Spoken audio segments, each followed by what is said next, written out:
Hollywood sells dreams, but behind every red carpet smile, there's a price tag most people never see. Power, control, silence. For decades, talented actors were given an impossible choice: hide who you are or lose everything you've worked for.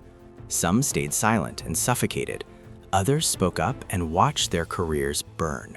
Tonight, we're exposing the casting couch economy. Not just the physical violations, but the psychological warfare, the manufactured identities, the careers destroyed for loving the wrong person.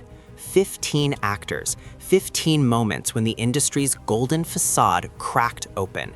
This isn't about gossip. This is about a system that profits from fear and punishes authenticity. If you've ever felt like you had to trade your dignity for a dream, this episode is for you. Before we expose these buried truths, hit that subscribe button and turn on notifications. These stories deserve to be amplified, and your support ensures they reach those who need to hear them most. The accusation that split Hollywood. You're 14 years old. You're in a room with someone powerful, someone whose name opens doors you've only dreamed about. The moment feels like an opportunity until it doesn't. Until it feels like a trap you can't name but will carry forever. That's the horror Anthony Rapp lived with for years before he finally spoke Kevin Spacey's name out loud in 2017, describing inappropriate behavior from when Rapp was just a teenager. The accusation ignited a firestorm. Spacey's career imploded. Other victims came forward. But Rapp paid a price the headlines rarely mentioned. He became the face people argued over. Comment sections dissected his timing, his motives, his memory. Why now? Where's the proof? He wants attention. The classic playbook: make the survivor audition for sympathy, while the accused gets innocent until proven guilty and a team of lawyers. In 2022, a civil jury found in Spacey's favor in Rapp's lawsuit. To some, that verdict meant vindication. To others, it proved what survivors already know: that legal outcomes rarely reflect lived trauma, that winning in court and being believed are two different battles. But here's what the verdict couldn't erase. Rapp's courage cracked the dam. His voice gave others permission to speak. He forced Hollywood to have conversations it had avoided for generations, even while paying the personal cost of being first. The offers that don't sound like offers.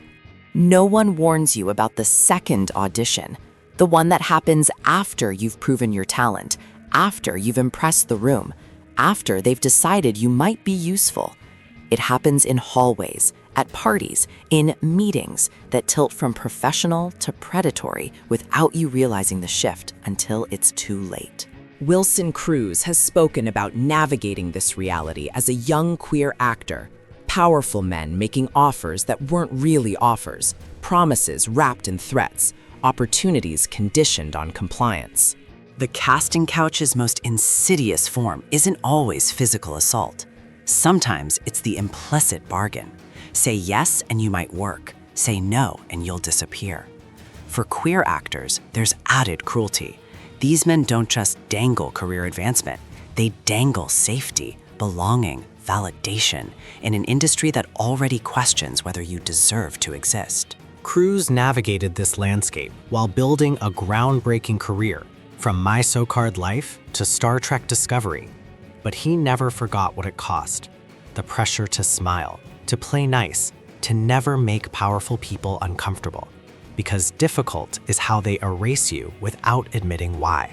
His willingness to discuss these experiences exposes Hollywood's dirtiest secret: that exploitation doesn't always look like a headline-grabbing scandal. Sometimes it looks like a closed door and a choice that isn't really a choice. Manufactured into fantasy until he broke. Colton Haynes wasn't just cast, he was sculpted. Hollywood didn't want him talented and gay, they wanted him talented and marketable, which meant straight-coded, safe, fantasy material for audiences who couldn't handle complexity. He's described the process: change how you move, how you speak, how you exist in public spaces. Too theatrical, too soft, tone it down. All code for the same command: hide. This is the modern casting couch. Not always a hand on your body, but hands reshaping your identity until you don't recognize yourself. Who you date becomes a management decision. Who you're photographed with becomes a liability. Your private life becomes a product meeting where strangers decide which version of you is sellable. The boyfriend? He's gotta go. The truth? Lock it away. The person you actually are? She's bad for the brand. Haines has spoken candidly about the psychological toll. Addiction, mental health spirals, the suffocating feeling of being trapped inside a performance that never ended. When he finally came out publicly, it wasn't a celebration. It was an escape from a prison made of magazine covers and carefully worded denials. The backlash came swift. You ruined your image. You're not marketable anymore. As if his image ever belonged to him. As if being desired by strangers was worth losing yourself. The slur that turned a set into a war zone. We're a family, Hollywood loves to say. But on some sets, family is just another word for hierarchy. And hierarchy always has a favorite weapon: humiliation. In 2006, Grey's Anatomy was a cultural juggernaut, and T.R. Knight was one of its most beloved actors. Soft-spoken, talented, the character audiences rooted for. Then a backstage conflict exploded, and co-star Isaiah Washington allegedly hurled a homophobic slur during an argument, dragging Knight's private life into a public spectacle. This is the casting couch without a couch. Power deciding when you're allowed to be human, when your identity stops being private and becomes collateral damage in someone else's tantrum. Knight didn't come out because he felt ready or safe. He came out because the industry and media circus made privacy impossible. Reports later revealed even his own family hadn't known he was gay before the controversy forced everything into the open. Imagine that violation, your truth becoming entertainment, your identity weaponized. Washington apologized. The scandal dominated headlines. Shonda Rhimes later described how traumatic that era was for the entire cast, how it fractured trust and poisoned the set's energy. But Knight carried the deepest scar, a reminder that in Hollywood, one ugly word can turn your career into a battleground and your personal life into a plot twist the world feels entitled to dissect. The Superman Hollywood wouldn't let exist. Matt Bomer has the face Hollywood claims it wants: classic leading man beauty, talent, star power. In the early 2000s, he was reportedly in serious contention for Superman Flyby, a reboot that could have launched a decade-long franchise. Some reports claim he even signed a 3-picture deal with Warner Brothers. Then the project collapsed, and Bomer's involvement vanished into Hollywood's favorite hiding place: creative differences.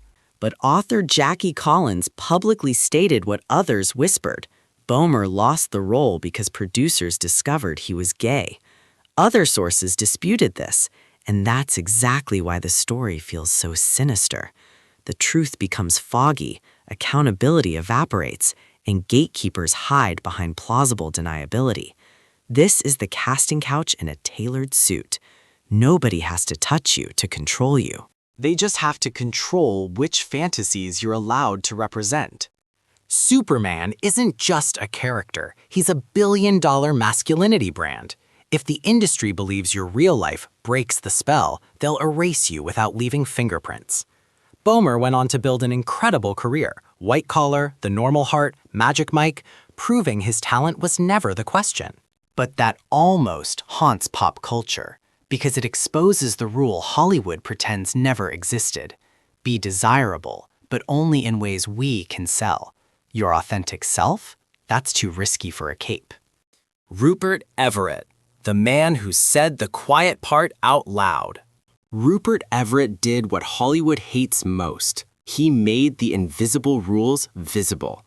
He had everything: talent, charisma, that dangerous leading man electricity. Unlike most stars coached into strategic silence, Everett lived openly. That honesty should have been celebrated. Instead, it became a case study in how the industry punishes without formal blacklists. No announcements, no memos. The phone just stops ringing the same way. Everett has spoken bluntly for years about the price he believed he paid for being openly gay, particularly in big-budget Hollywood, where conservative dollars matter more than progressive press releases. His most cinematic example? James Bond. Everett has argued the franchise's hyper-masculine mythology would never tolerate an openly gay actor at the center, because Bond isn't just a role. He's a global fantasy built for specific audiences to project onto and possess. This is sexuality-based casting couch culture at its most polished. They don't demand your body, they demand your believability. They want you to shrink your truth so audiences can keep desiring you without cognitive dissonance. And if you refuse, you don't get dragged out. You get nudged into supporting roles, villains, eccentrics, the glamorous cage of character actor when you should have been the lead. Everett didn't just survive this system, he named it. And naming it is a threat because it forces every casting decision to answer the question Hollywood hates. Who are you really protecting? The king of romance who hid like a criminal.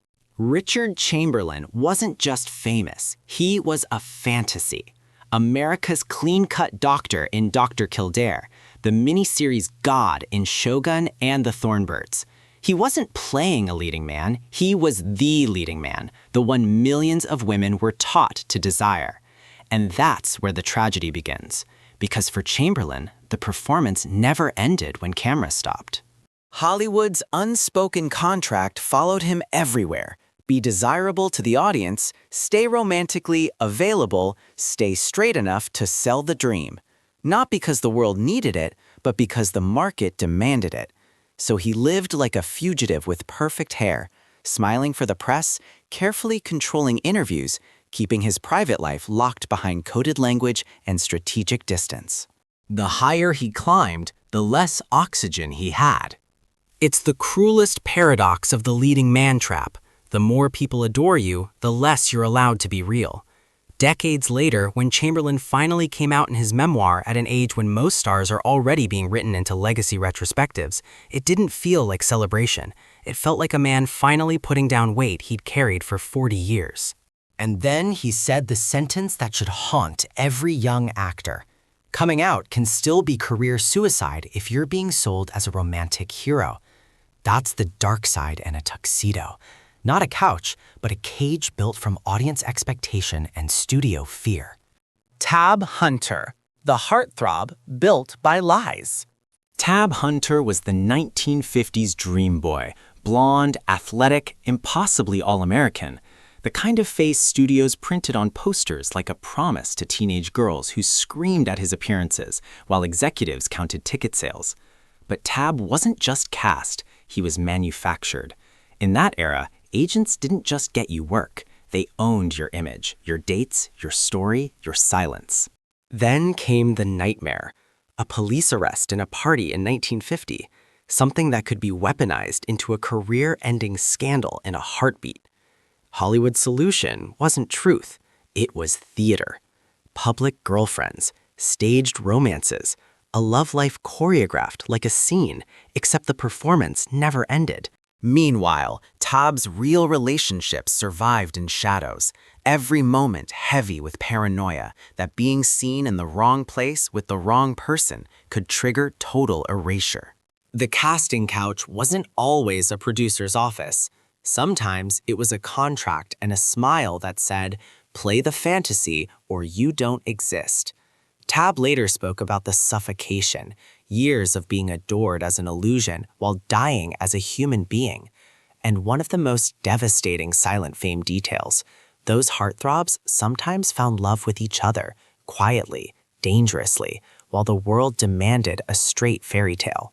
Tab eventually did what the system hates most. He told the story himself, refusing to let the industry write his ending. But reclaiming his narrative couldn't erase what it cost. Decades of being loved for a lie. George Nader, the handsome pawn Hollywood sacrificed. George Nader had the kind of face studios build empires on, rugged, magnetic, leading man written into his bone structure. In the mid-1950s, he was rising fast. Awards buzz, major studio attention, the sense that the next poster could have his name at the top. And that's exactly why his story hurts. Because in old Hollywood, being talented wasn't the danger. Being valuable was. When scandal magazines started circling, when tabloids treated queer lives like currency, studios didn't protect people, they protected investments. The casting couch wasn't always a couch. Sometimes it was a backroom deal. Keep our biggest stars safe by offering someone else to the wolves. Nader was rumored to be one of those expendable names, an actor whose private truth could be leaked, traded, or weaponized to divert attention from someone more profitable. Imagine realizing your career isn't being judged by your work, but by your usefulness as a distraction. That's a different kind of violation, not physical, but existential. Your identity becomes a bargaining chip. Your future becomes collateral damage. The cruelest twist? Nader didn't just lose work. He lost the illusion that Hollywood was ever a meritocracy. So he left, found success elsewhere, rebuilt a life away from the machine. But even exile carries an echo, the question that never quite disappears. Was I never good enough, or was I just too risky to sell? The star who said no and still won. Before the world had 100 identical leading men, there was William Haines, sharp, charming, funny, the kind of star who didn't just act, he commanded every room. At his peak, he had the box office numbers, the money, the spotlight. Then Hollywood asked for the one thing it always demands from queer people when stakes get high. Give us your truth, we'll give you your career back. The ultimatum was brutal and simple. End your relationship, marry a woman for the cameras, play the part, or disappear. A lavender marriage wasn't romance. It was a muzzle with good press. And Haines did something almost unimaginable for that era. He refused. Not with a manifesto or scandal, but with one sentence that detonated his entire Hollywood life. I'm already married. Not legally, but spiritually, to the man he loved. That single line cost him the dream. Contracts evaporated. Doors slammed. People who used to laugh at his jokes suddenly pretended they didn't know his name. That's the casting couch at its oldest and ugliest. The demand that you perform straightness as a condition of existing. But Haines didn't just survive the punishment. He escaped the ownership. He rebuilt a life with his partner, became a wildly successful interior designer, so successful that the same elite who erased him later wanted him decorating their homes. Hollywood controlled the screen, but it couldn't control the man once he stopped begging for permission. The closet that became a coffin. Rock Hudson was the ultimate leading man. Tall, handsome, the embodiment of 1950s and 60s Hollywood masculinity. He kissed Doris Day on screen while millions swooned, completely unaware that his entire public persona was performance, that his romantic life was manufactured by studios, terrified to truth would destroy his bankability. Hudson lived in a glass closet, his homosexuality an open secret in Hollywood circles, but carefully hidden from the public through contract relationships and strategic silence. The system didn't just ask him to hide. It demanded he become the fantasy, that he played the role off-screen as convincingly as he did on camera. Studio fixers managed his image, arranged dates, fed gossip columnists straight-coded stories. Hudson's real relationships existed in shadows, always one leak away from career annihilation. The pressure was psychological torture. Living authentically meant professional death, but living the lie meant emotional suffocation. When Hudson was diagnosed with AIDS in 1984, he initially tried to keep it private, but deteriorating health made secrecy impossible. His public announcement in 1985 was the first time most Americans learned both that he was gay and that he was dying. The revelation shattered the fantasy millions had invested in, and suddenly the conversation shifted, not to Hudson's suffering, but to whether he'd deceived his fans. Even dying, he couldn't escape judgment. Hudson's death in 1985 became a watershed moment, forcing America to confront AIDS and bringing unprecedented attention to the crisis. But the tragedy is this: he spent his life hiding to protect his career, and only in death did his truth become visible. The closet Hollywood built for him became his coffin. The rebel destroyed by secrets. Montgomery Clift was the actor's actor, intense, vulnerable, revolutionary in his naturalism when Hollywood still favored theatrical bombast. He brought tortured sensitivity to the screen that captivated audiences and terrified studios because they couldn't quite control him. Clift was bisexual in an era when that truth meant instant career suicide, so he lived split in half, authentic in private, carefully managed in public. The pressure of that double life manifested in addiction and self-destructive behavior. After a devastating 1956 car accident that shattered his face and required extensive reconstruction, Clift's career never fully recovered. Some historians argue the crash itself was connected to his psychological torment, living behind a mask, while the industry demanded he maintain a heterosexual image despite growing rumors. Studios that once celebrated his talent became impatient with his struggles.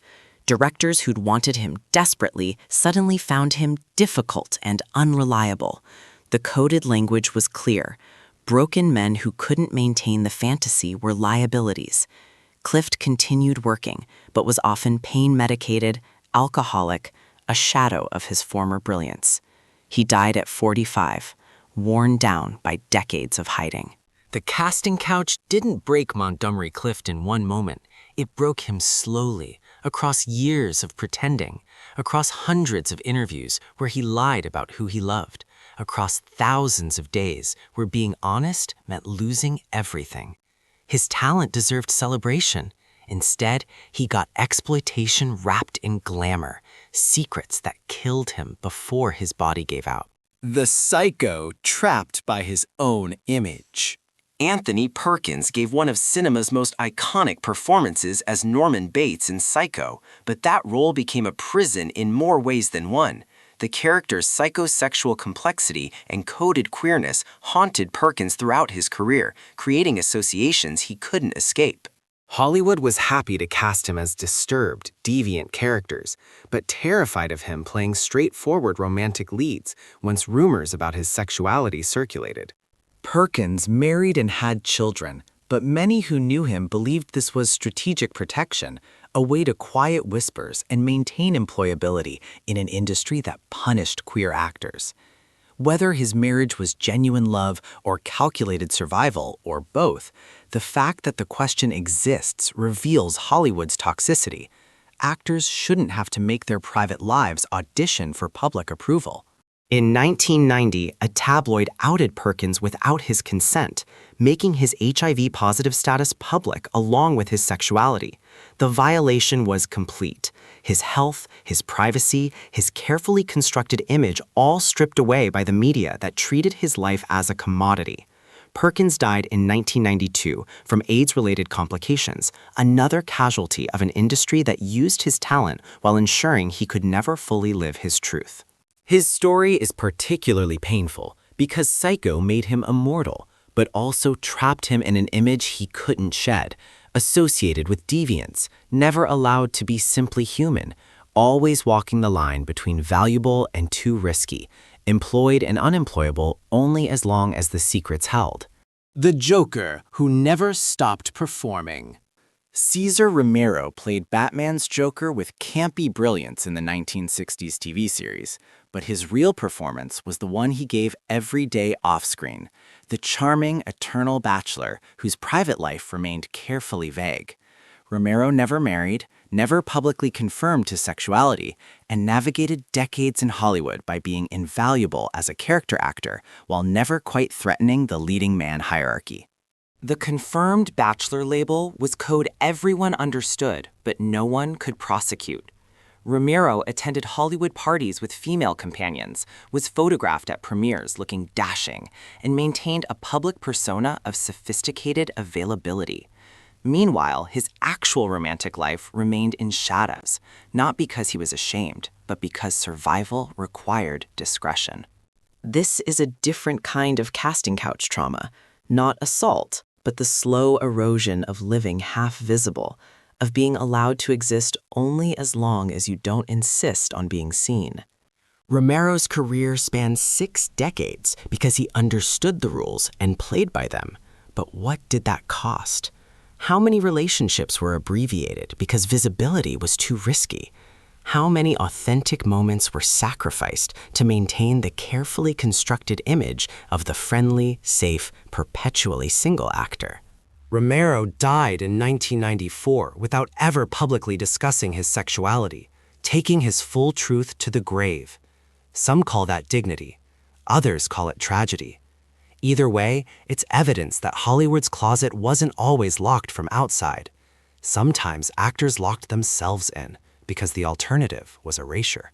The theater legend. One arrest nearly destroyed. Sir John Gielgud was theater royalty, one of the greatest Shakespearean actors in history, a man whose talent transcended medium and generation. But in 1953, at the height of his career, Gielgud was arrested in a public restroom in London on charges related to homosexual behavior, which was still criminalized in England. The arrest was humiliating, publicized, and threatened to destroy everything he'd built. This wasn't Hollywood, but the dynamics were identical. One moment of exposure could erase decades of achievement. Gielgud's arrest made headlines. He was convicted and fined. The shame was intended to be permanent, a mark that would follow him forever. But something unexpected happened. When he returned to the theater for his next performance, the audience gave him a standing ovation, a public declaration that his talent mattered more than whom he loved. That moment of grace was rare, though. Gielgud had to navigate the rest of his career knowing one slip, one exposure, one angry tabloid could bring everything crashing down again. He never publicly discussed his sexuality in detail, maintaining the discretion that had failed him once but might protect him in the future. He continued working for decades, eventually earning Hollywood acclaim through films late in his career. But the 1953 arrest remained a scar, a reminder that the law itself was a weapon against queer artists, that legitimacy was always conditional, that talent alone couldn't protect you from a system designed to punish who you loved. 15 stories, 15 different battlegrounds, but underneath every variation, the same brutal truth. Hollywood has always demanded that queer actors choose between authenticity and employment, between truth and survival. Some chose silence and suffocated slowly. Others spoke up and watched their careers burn.